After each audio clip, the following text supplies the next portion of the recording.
ഈശോയിൽ ഏറ്റവും പ്രിയപ്പെട്ടവരെ, ദൈവവചന പഠനത്തിൻ്റെ 40ാമത്തെ ദിവസമാണിന്ന്. ഇന്ന് വളരെ സൗഖ്യം അല്ലെങ്കിൽ ഒരു പവർ നമ്മുടെ ഹൃദയത്തിൽ നിറയ്ക്കാൻ കഴിവുള്ളൊരു വചനം പഠിപ്പിക്കുകയാണ്. അതാണ് യെശയ്യാ 43:18. നമുക്കെല്ലാവർക്കും അറിയാൻ സാധ്യതയുള്ളൊരു വചനമാണ്. യെശയ്യാ 43:18.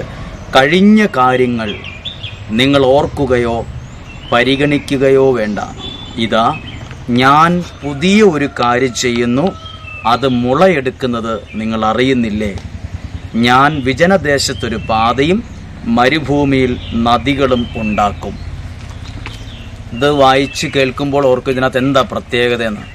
ഒന്നാമത്തെ, കഴിഞ്ഞ കാര്യങ്ങൾ ഓർക്കുകയോ പരിഗണിക്കുകയോ വേണ്ട.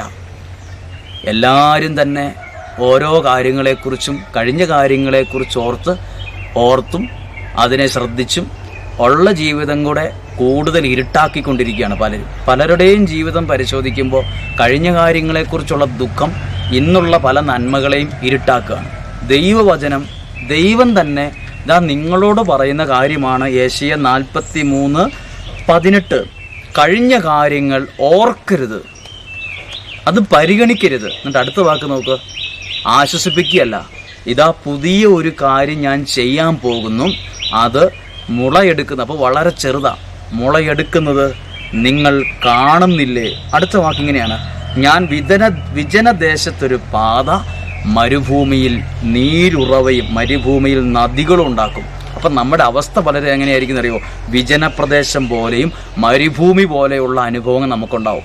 അങ്ങനെ ഒരു അനുഭവത്തിൽ നമ്മൾ നിൽക്കുമ്പോഴാണ് കഴിഞ്ഞ കാര്യം ഓർത്ത് മരുഭൂമി പോലെ സമയത്ത് നിൽക്കും, അല്ലെ വിജനപ്രദേശം ആരും ഇല്ലാത്തൊരു സ്ഥലത്ത് ഒറ്റപ്പെട്ട പോലെ നിൽക്കും.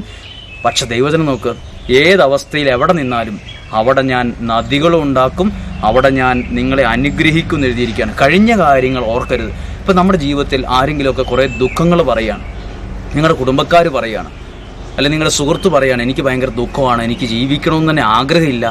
അങ്ങനെ പറയുമ്പോൾ നിങ്ങൾ ഈ വചനം അവർക്ക് കൊടുക്കുക. കഴിഞ്ഞ കാര്യങ്ങൾ ഓർക്കരുത്, പരിഗണിക്കരുത്. ദൈവം ഇതാ ഒരു പുതിയ ആ വചനത്തിലൂടെ നിങ്ങളത് പറയുമ്പോൾ അത് കേൾക്കുന്ന വ്യക്തി അനുഗ്രഹിക്കപ്പെടും. നിങ്ങളുടെ ജീവിതത്തിൽ അത് പ്രതീക്ഷയുടെ ഒരു നന്മ അവിടെ മുളയ്ക്കാൻ തുടങ്ങും. പ്രിയപ്പെട്ടവരെ, ഈ വചനം മറക്കരുത്. യെശയ്യാ 43 ഈ വചനം. കഴിഞ്ഞ കാര്യങ്ങൾ ഓർക്കരുത്, കഴിഞ്ഞ കാര്യങ്ങൾ പരിഗണിക്കരുത്. അത് ഓർത്തോണ്ട് ഉള്ള ജീവിതം കൂടി ഇരുട്ടാക്കരുത്. അത് നമ്മുടെ ജീവിതത്തെ അന്ധകാരത്തിലേക്ക് നയിക്കരുത്. ജീവിക്കണത് എന്തിനും ചിന്തിച്ചുകൊണ്ടിരിക്കരുത്. ദൈവം ഒരു പുതിയ കാര്യം ചെയ്യാൻ പോകുന്നു. പുതിയ കാര്യം അവിടെ എവിടം വരെ എത്തിയിട്ടുള്ളത്? അത് മുള പൊട്ടിയിട്ടേ ഉള്ളൂ. ഇനി അത് കാണണം. ആ മുള പൊട്ടി ദൈവമാണ് അത് മുള പൊട്ടിച്ച് നമുക്ക് തരുന്നത്. അതിനി വളർന്നോളും, അതിനെ പരിപോഷിപ്പിച്ചാൽ മതി. അത് മുളയെടുക്കുന്നത് നിങ്ങൾ അറിയുന്നില്ലേ? വിജനപ്രദേശത്തൊരു പാതയും മരുഭൂമിയിൽ നദികളും ദൈവം സൃഷ്ടിക്കും. ഒരിക്കലും പെട്ടെന്ന് ബുദ്ധി കൊണ്ട് നടക്കുന്ന ഒരു കാര്യമല്ലെന്ന് മരുഭൂമി നദികളുണ്ടാവുമോ? അവിടെ വെള്ളത്തിനൊരു അംശം പോലും ഇല്ലല്ലോ. പക്ഷെ ദൈവത്തിന് അത് സാധ്യമാണ്. ഈ കേട്ട വചനത്തിലൂടെ ദൈവം നിങ്ങളെ ശക്തമായി ഏറ്റെടുത്ത് നിങ്ങളുടെ ജീവിതത്തിലൊരു അനുഗ്രഹത്തിൻ്റെ ഒരു പുതിയ മുകുളം വളർന്നു വരാൻ, ഉയർന്നു വരാൻ, അത് ഫലം ചൂടാൻ ഇടവരട്ടെ. പ്രാർത്ഥിക്കുന്നു. ദൈവം നിങ്ങളെ അനുഗ്രഹിക്കട്ടെ. ആമേൻ.